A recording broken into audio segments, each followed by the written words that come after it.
और एक बड़ी खबर इस वक्त गाजियाबाद से हमारे पास। सनसनीखेज वारदात से वहां पर हड़कंप मचा हुआ है। लोनी में घर में घुसकर 3 लोगों की हत्या से सनसनी फैल गई। घर में घुसकर बदमाशों ने ताबड़तोड़ फायरिंग की है और बदमाशों की गोली से घायल एक महिला की हालत गंभीर बताई जा रही है।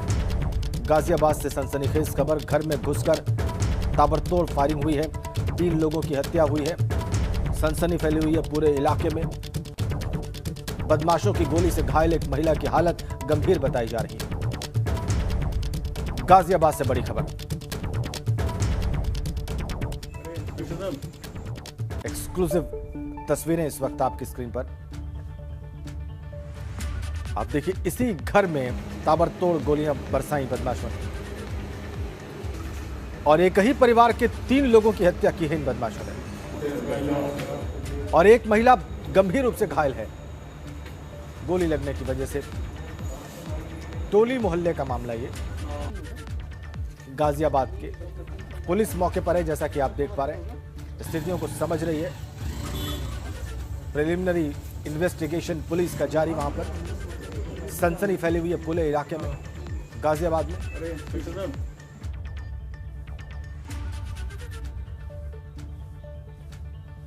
और इसी खबर पर शक्ति सिंह हमारे संवाददाता गाजियाबाद से हमारे साथ जुड़ गए हैं। शक्ति, जो तस्वीरें दिख रही हैं उसमें ऐसा लग रहा है कि घर में जो है सुरक्षा के भी पुख्ता इंतजाम, यानी कि गेट सब चीजें अच्छी। तो ये दबंग कैसे घुस गए घर के भीतर? क्या ये जान पहचान वाले थे? दबंग कौन थे? क्या उनके बारे में कोई जानकारी मिल पाई है? पुलिस की जांच कहां तक पहुंची है? किसी को गिरफ्तार कर पाई है? देखिए, बिल्कुल अभी तक पुलिस के हाथ खाली हैं और ये बिल्कुल भी ये नहीं कहा जाता कि वो बदमाश कौन थे, कहां से आए थे। लेकिन जिस तरीके से हम यहाँ पर मौजूद हैं, इस छत पर मौजूद हैं, चारों तरफ अगर देखा जाए तो चैनल लगे हुए हैं, गेट लगे हुए हैं। आपको क्राइम ऑफ सीन समझाएं उससे पहले इस परिवार के एक लोग हैं, उनसे हम बात करते हैं। सर, अपना नाम बताइए और क्या लगते थे आप? मेरा नाम रईसुद्दीन है। क्या घटनाक्रम हुआ है?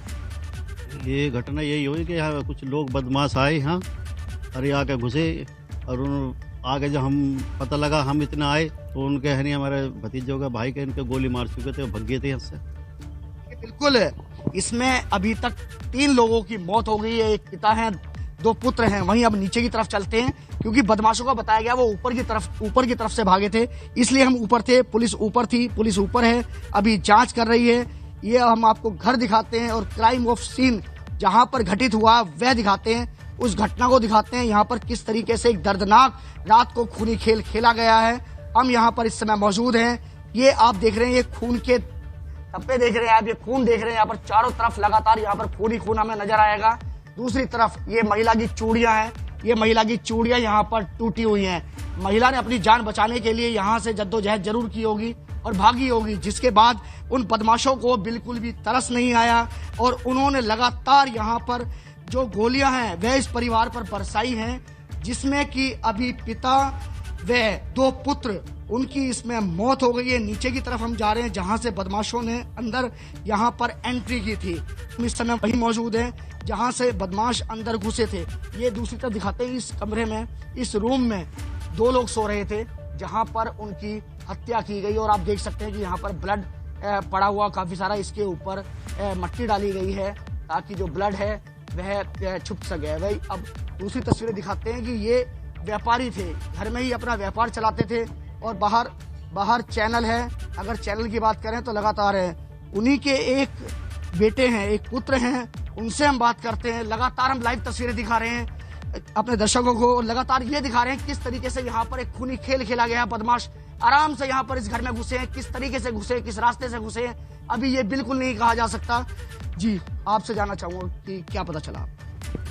क्या पता चला? मतलब भाई मरे हुए देखे अपने भैया को, बाप को। अभी मैं दर्दनाक है, बहुत दर्दनाक है, बात करने की स्थिति में नहीं है। लगातार बाहर का हम ये आपको दृश्य दिखाते हैं कि बदमाश जो हैं वह किस तरीके से इस घर में अंदर आए होंगे। हालांकि यहाँ पर पुलिस इस समय मौजूद है, यहाँ पर लगातार इन्वेस्टिगेशन जारी है और लगातार हम दिखाएं चैनल, ये दरवाजा है। अगर दरवाजे की बात करें, चैनल की बात करें तो ये इस घर का चैनल है। और अगर पूरे इस घर को देखोगे तो कहीं भी ऐसा नहीं दिखाई दे रहा है कि बदमाश यहाँ से आराम से घुस सकते हैं। हालांकि जो चारों तरफ मकान है, मकान का सहारा जरूर लिया जाता है। हालांकि पुलिस जो जितने भी यहाँ आसपास के घर हैं उन लोगों से भी पूछताछ कर रही है।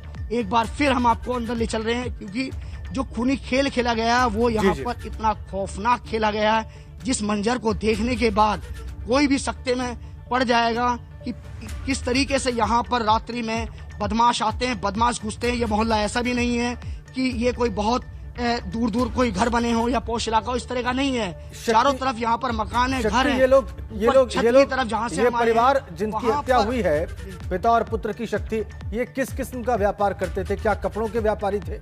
और क्या आसपास के लोगों से आपकी बात हो पाई है? किसी ने कुछ कहा कि कोई विवाद, कोई कलह पिछले दिनों हुई हो जिसका परिणाम हो सकता है बदमाशों द्वारा की गई है वारदात? शक्ति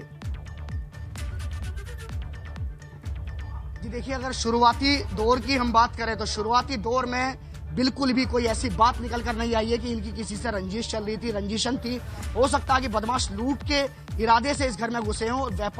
ये व्यापार देख सकते हैं कि आप, ये चादरें हैं, ये चटाई है और कुशन रखे हुए हैं यहाँ पर। लोनी में सबसे बड़ा कारोबार था ऐसा बताया जा रहा है, यहाँ पर ये बता रहे हैं जी। लोनी में सबसे अच्छा कारोबार था इनका। ये शांति प्रिय आदमी थे, ये कभी किसी से लड़ाई झगड़ा नहीं करते थे, बहुत सज्जन आदमी थे। और अगर किसी से 10 रुपए का भी कम मान लिया किसी ने तो उसने कोई किसी बदतमीजी नहीं करी उन्होंने। बहुत शांति प्रिय आदमी थे, बड़े ही शांति प्रिय इंसान थे। लेकिन अच्छे थे। शक्ति अगर देखिए, आप कह रहे हैं यहाँ कि पर हो सकता है कि आपको यहाँ लूट के पर इरादे से भीड़ बदमाश भी दाखिल नजर आ हुए रही है। हों, जी, तो क्या जी। वहां लूटपाट की गई? पहली बात। दूसरा ये है कि रात के वक्त चूंकि बताया जा रहा है कि ये ट्रिपल मर्डर की वारदात को अंजाम दिया गया, तो रात के वक्त गेट बंद रहे होंगे, फिर ये दाखिल कैसे हुए? क्या घर से ही किसी ने गेट खोला था? जी देखिए, अभी तक हालांकि ऐसा कोई भी सुराग निकल कर नहीं आया कि किसी ने अंदर से गेट खोला हो, लेकिन बताया ये जा रहा है कि किसी छत के रास्ते से, किसी जो आसपास के जो घर हैं, यहाँ पर जो मकान हैं, वह सभी एक दूसरे से लगे हुए हैं। तो बदमाश कहीं ना कहीं किसी घर के सहारे से यहाँ पर अंदर दाखिल हुए हैं और जिसके बाद उन्होंने खूनी खेल खेला है। बड़े ही शांति प्रिय थे, ये व्यापारी थे, व्यापार किया करते थे, लेकिन उन्हें नहीं पता था कि रात्रि में उनके साथ एक ऐसी घटना घट जाएगी कि आज वो यहाँ लेकिन पर बिल्कुल ये चिंता नहीं वाली बात होंगे। है कि लगातार घर हम में तस्वीरें घुसकर आपको बदमाश दिखाई रहे हैं इस वारदातों को तरीके से। अंजाम दे जिस तरीके देते से- हैं। जी। एक बड़े व्यापारी के परिवार का मर्डर कर दिया जाता है, 3 लोगों को मौत के घाट उतार दिया जाता है। अभी एक शख्स ऐसा है जिसकी हालत बहुत नाजुक बनी हुई है। ये चिंता वाली बात है और सवालिया निशान है पुलिस की व्यवस्था पर। बहुत शुक्रिया शक्ति आपका इस जानकारी के लिए, लेकिन एबीपी गंगा लगातार सवाल उठाता रहेगा जब तक इस मामले का खुलासा पुलिस नहीं कर देती कि हत्यारे हैं कौन। अब आगे बढ़ते हैं, पॉलिटिकल खबर का रुख करते हैं। कांग्रेस में फिर से खुलकर अंदरूनी कलह उजागर हुई है। सामने आई है कांग्रेस के मीडिया पैनलिस्ट अब्बास ने अब गंभीर आरोप लगाए। कांग्रेस के मीडिया पैनलिस्ट अब्बास ने गंभीर आरोप लगाए हैं कि नसीमुद्दीन सिद्दीकी पर उन्होंने आरोप लगाए हैं कि पार्टी में कोई स्वतंत्र आवाज नहीं है, स्वतंत्र आवाज रख नहीं सकता है पार्टी में कोई। सोशल मीडिया पर अब्बास ने एक पोस्ट लिखा है और उस पोस्ट में ये सारी बातें लिख रहे हैं अब्बास मीडिया पैनलिस्ट है, कांग्रेस पार्टी के नसीमुद्दीन सिद्दीकी पर आरोप लगा रहे हैं, साथ ही साथ पार्टी को भी घेर रहे हैं, कह रहे हैं कि स्वतंत्र आवाज नहीं है। और उनका सोशल मीडिया पोस्ट भी हम आपको दिखा रहे हैं। अब्बास हैदर जो कि मीडिया पैनलिस्ट है कांग्रेस के, उन्होंने आरोप लगाया। बड़ी खबर, कांग्रेस पार्टी में अंतर्कलह है, खासकर जो मीडिया पैनलिस्ट की बात है वो अपने मीडिया इंचार्ज नसीमुद्दीन सिद्दीकी पर चार्ज कर रहे हैं कि वो स्वतंत्र आवाज उठने नहीं देते पार्टी के मंच पर। तो गंभीर आरोप नसीमुद्दीन सिद्दीकी को निश्चित रूप से सामने आकर ये बातें स्पष्ट करनी चाहिए कि ऐसे आरोप उनके ऊपर क्यों लग रहे हैं। नसीमुद्दीन सिद्दीकी बसपा छोड़कर कांग्रेस में आए हैं और उसके बाद उन्हें मीडिया का प्रभार दिया गया कांग्रेस की ओर से, बड़ा प्रभार था। लेकिन यहाँ पर आरोप लग रहे हैं मीडिया पैनलिस्ट के द्वारा ही कि स्वतंत्र आवाज को दबाया जा रहा है, कोई भी इंडिपेंडेंट वॉइस कांग्रेस में नहीं रहने दी जा रही है नसीमुद्दीन सिद्दीकी के द्वारा।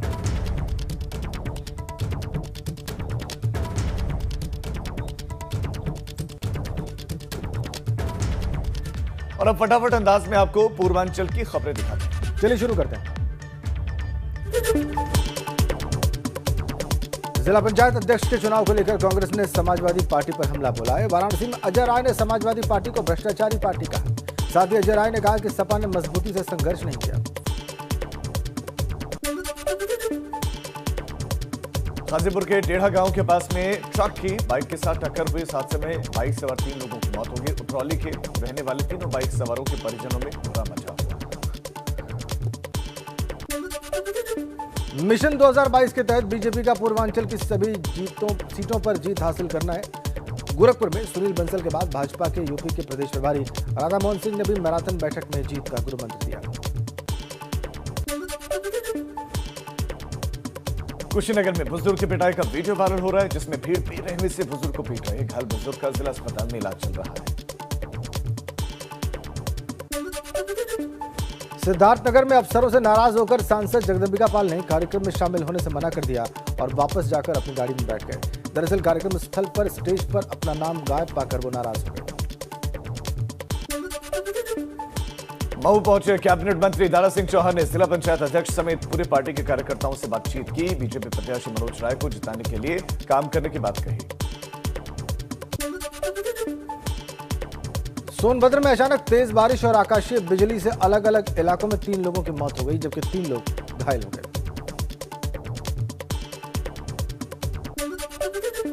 इंटेलिजेंस की सूचना पर चंदौली पुलिस की संदिग्धों से मुठभेड़ होगी। फायरिंग में 20,000 के नामी बदमाश के पैर में गोली लगी है, तो दूसरा फरार होने में कामयाब रहा।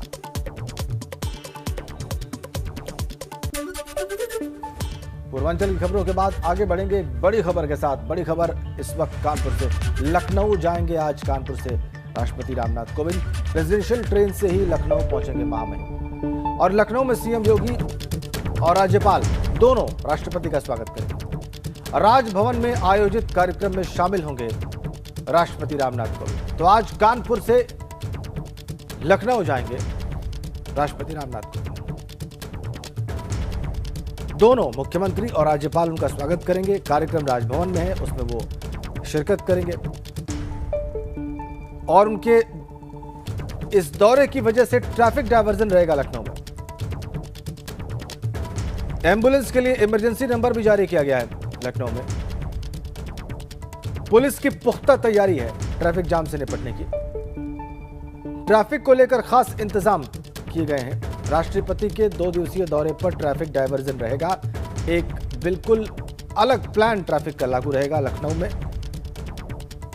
लखनऊ वासियों के लिए इस प्लान को समझ लेना बहुत आवश्यक है। पुख्ता तैयारी है ट्रैफिक पुलिस की, ऐसा दावा किया जा रहा है। आज सुबह 11:15 बजे लखनऊ पहुंचेंगे राष्ट्रपति रामनाथ कोविंद। सुबह 10 बजे कानपुर सर्किट हाउस से रेलवे स्टेशन के लिए वो रवाना होंगे। प्रेसिडेंशियल ट्रेन से लखनऊ रवाना होंगे। सुबह 11:50 पर लखनऊ पहुंचेंगे। लखनऊ में राष्ट्रपति का राज्यपाल आनंदीबेन पटेल और मुख्यमंत्री स्वागत करेंगे। दोपहर 12 बजे राजभवन के लिए रवाना होंगे। राजभवन में कार्यक्रम है। सुबह 10 बजे वो कानपुर के सर्किट हाउस से निकल पड़ेंगे। उसके बाद कानपुर स्टेशन से वो प्रेसिडेंशियल ट्रेन के जरिए लखनऊ पहुंचेंगे। लखनऊ चलते हैं। विवेक त्रिपाठी इस वक्त हमारे सहयोगी इस वक्त वहां से सीधा कनेक्ट है। विवेक, का भारत के राष्ट्रपति कानपुर से आज लखनऊ पहुंच रहे हैं प्रेसिडेंशियल ट्रेन से, और अभी भी मैंने दर्शकों को बताया कि स्पेशल ट्रैफिक प्लान लागू है 2 दिनों के लिए। लखनऊ में ट्रैफिक डाइवर्ट किया गया है। ये क्या है और कैसी तैयारी है वहां पर?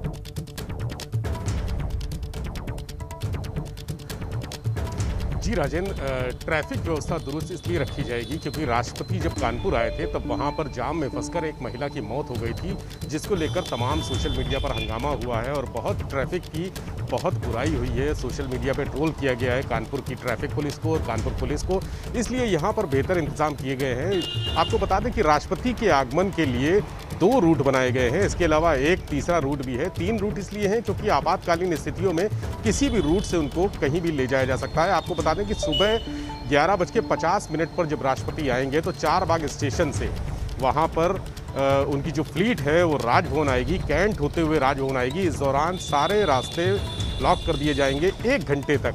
उनके आने के आधे घंटे पहले ट्रैफिक बंद कर दिया जाएगा और आने के राजभवन पहुंचने के आधे घंटे बाद ट्रैफिक खोला जाएगा। तो 1 घंटे का करीब ये रूट है जहां पर पूरी तरह से रास्ता बंद रहेगा। सारे रास्ते डाइवर्ट कर दिए गए हैं, अन्य रास्तों से ट्रैफिक आगे भेजा जाएगा। हालांकि सुबह 10 बजे के आसपास जो भीड़ होती है, ज़्यादातर ऑफिसेज जो खुलते हैं, तो 11 बजे तक सड़कों पे उतनी भीड़ नहीं रहती है। 11:50 पे राष्ट्रपति आएंगे और 12 बजे स्टेशन से निकल के 12:10 पर राजभवन पहुंचेंगे। वो टाइम ऐसा होता है जब सड़कों पर जो सार्वजनिक वाहन है वही ज़्यादा चलते हैं, तो सार्वजनिक वाहनों को बंद कर दिया गया है।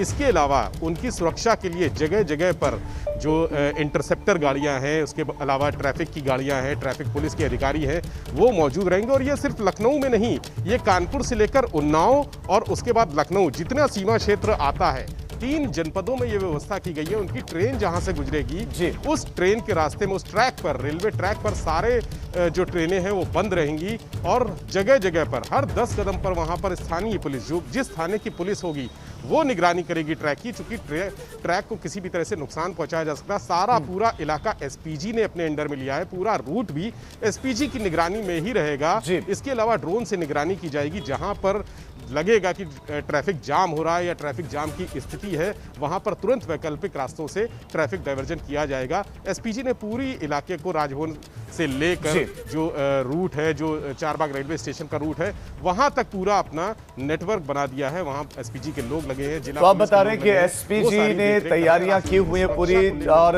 अलग अलग थानों की जो पुलिस है वो जगह जगह ट्रैक की निगरानी करेगी। विवेक, बहुत शुक्रिया आपका इस तमाम जानकारी के लिए। तो पूरी तरह से तैयार है लखनऊ भी मामा इन राष्ट्रपति के स्वागत करने के लिए। अब आगे बढ़ते हैं और बात करते हैं जिला पंचायत चुनाव की, जिसमें नामांकन के दिन ही बड़ा उलटफेर देखने को मिला। ऐसा उलटफेर जिसने ये तय कर दिया कि 18 जिलों में जिला पंचायत अध्यक्ष चुनाव की जरूरत ही नहीं पड़ेगी, क्योंकि नामांकन के दिन ही 18 जिला पंचायत अध्यक्ष तय हो गए, जिसमें 17 बीजेपी के हैं और 1 सपा के। लेकिन इस आंकड़े ने अब समाजवादी पार्टी के माथे पर शिकन बढ़ा दी है। ऐसा इसलिए है क्योंकि जिन बची हुई 57 सीटों पर 3 जुलाई को वोटिंग होनी है, उनमें से 41 सीटों पर बीजेपी का सीधा मुकाबला सपा के साथ है। और इस समीकरण ने सपा अध्यक्ष अखिलेश यादव की फिक्र बढ़ा दी है, जिसे लेकर उन्होंने अहम बैठक की। इस बैठक में अखिलेश यादव ने 2 जिलों गाजीपुर और अमेठी के जिला पंचायत अध्यक्ष, उम्मीदवार और पार्टी के जीते हुए सदस्यों के साथ बातचीत की और चुनाव को लेकर रणनीति भी बनाई गई। अखिलेश यादव को यह बात अच्छी तरह से मालूम है, पता है कि पंचायत अध्यक्ष चुनाव काफी हद तक विधानसभा चुनाव पर असर डालेंगे। वही नामांकन के दिन ही इस चुनाव में सपा को करारा झटका लग चुका है। ऐसे में अखिलेश यादव अब मजबूत रणनीति बनाने में जुटे हुए हैं।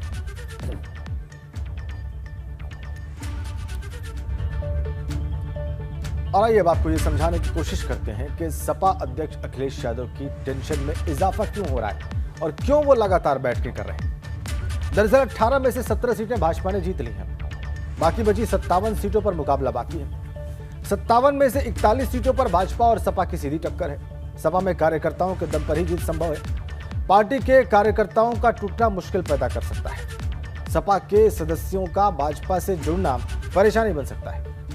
11 जिलाध्यक्षों को अखिलेश यादव को हटाना पड़ा था। पार्टी के अंदर खाने की राजनीति से निपटना अब चुनौती है अखिलेश यादव के लिए, और यही उनके तनाव का कारण है।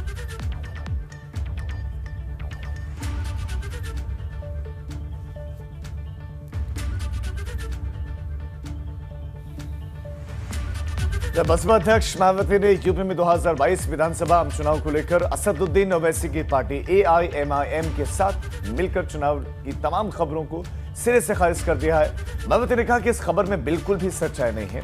इसे लेकर मायावती ने ट्वीट किया और इसमें उन्होंने लिखा कि मीडिया में कल से ये खबर प्रसारित की जा रही है कि यूपी में आगामी विधानसभा चुनाव ओवैसी की पार्टी AIMIM और बसपा मिलकर लड़ेगी। ये खबर पूरी तरह से गलत, भ्रामक और आधारहीन है। इसमें रत्ती भर भी सच्चाई नहीं है और बीएसपी इसका जोरदार खंडन करती है। वैसे इस संबंध में पार्टी की ओर से फिर से ये साफ किया जाता है कि पंजाब को छोड़कर यूपी और उत्तराखंड में अगले साल के होने वाले विधानसभा का ये चुनाव बीएसपी किसी भी पार्टी के साथ कोई भी गठबंधन करके नहीं लड़ेगी, यानी अकेले ही लड़ेगी। आपको बता दें, पंजाब में बसपा ने अकाली दल के साथ गठबंधन किया है। और वहीं AIMIM के प्रमुख असदुद्दीन ओवैसी ने भी यूपी में अपनी सियासी बिसात बिछानी शुरू कर दी है और इसके तहत उन्होंने कहा है कि 2022 विधानसभा चुनाव में उनकी पार्टी AIMIM यूपी में भागीदार संकल्प मोर्चे के साथ अपने 100 उम्मीदवार खड़े करेगी। ओवैसी ने बताया कि उनकी पार्टी ने फिलहाल उन उम्मीदवारों को तलाश करना शुरू कर दिया है जिन्हें पार्टी चुनाव में टिकट देगी। उन्होंने यह भी साफ किया है कि वो OP राजभर के भागीदार संकल्प मोर्चा के साथ और उनकी पार्टी की किसी दूसरी पार्टी के साथ गठबंधन को लेकर कोई चर्चा नहीं हुई। हमारा भी तो किसी गठबंधन नहीं है।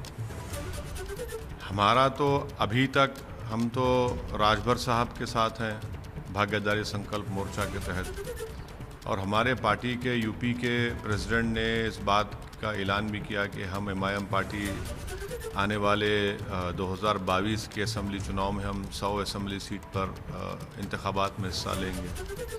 हमने लोगों से एप्लीकेशन लेना भी शुरू कर दिया। शौकत साहब गांव-गांव, ज़िले-ज़िले, कॉन्स्टिट्यूंसी फिर रहे हैं, और हर पार्टी को इख्तियार है कि वो फैसला ले अपनी पार्टी की अच्छाई के लिए। मगर हमारा तो क्या, हमारे पार्टी के जिम्मेदार ने किसी पॉलिटिकल पार्टी से बातचीत की, किसी दूसरे पार्टी के एमपी से बातचीत की? कुछ बातचीत ही नहीं की हमने। तो असदुद्दीन वैसे भले ही कह रहे हैं कि उनकी पार्टी ने बात नहीं की, लेकिन ये जो कयास हैं तभी लगने शुरू हुए थे जब प्रदेशाध्यक्ष AIMIM ने ये बात कही थी कि बसपा के नेताओं से उनकी बातचीत चल रही है गठबंधन के सिलसिले में। अब आगे बढ़ते हैं और अब अवध की खबरें आपको सुपरफास्ट अंदाज में दिखाएंगे। चलिए शुरू करते हैं। जिला पंचायत अध्यक्ष चुनाव के नामांकन के दिन ही चुनाव में समाजवादी पार्टी को करारा झटका लग चुका है, और ऐसे में अखिलेश अब मजबूत रणनीति बनाने में जुट गए हैं, क्योंकि अब 3 जुलाई को 41 सीटों पर सपा और भाजपा की सीधी टक्कर है। अयोध्या में भगवान श्री राम एयरपोर्ट के जमीन अधिग्रहण को लेकर सपा नेता पवन पांडे ने जिला प्रशासन पर गंभीर आरोप लगाए। पवन पांडे ने बताया कि जबरन जमीन का पैनामा करवा दिया गया है, सही मुआवजा भी प्रशासन नहीं दे रहा। प्रयागराज में बेटी के साथ हुई छेड़खानी का विरोध करने पर एक अधेड़ शख्स की हत्या कर दी गई। पुलिस ने इस मामले में नामजद किए गए 8 लोगों में से 3 को गिरफ्तार कर लिया है और पूरे मामले की जांच कर रही है। आजमगढ़ में दबंगों ने मामूली बात पर युवक पर फायरिंग कर दी। गोली लगने से युवक की मौत हो गई, जबकि 2 लोगों की हालत गंभीर है। इलाके में तनावपूर्ण माहौल को देखते हुए फोर्स तैनात की गई। कौशाम्बी में एसओजी टीम ने गैंगस्टर एक्ट के 2 इनामी अपराधियों को पकड़ा है। 10-10 हजार के दोनों इनामी बदमाशों पर हत्या सहित कई जघन्य अपराधों में मुकदमा दर्ज है।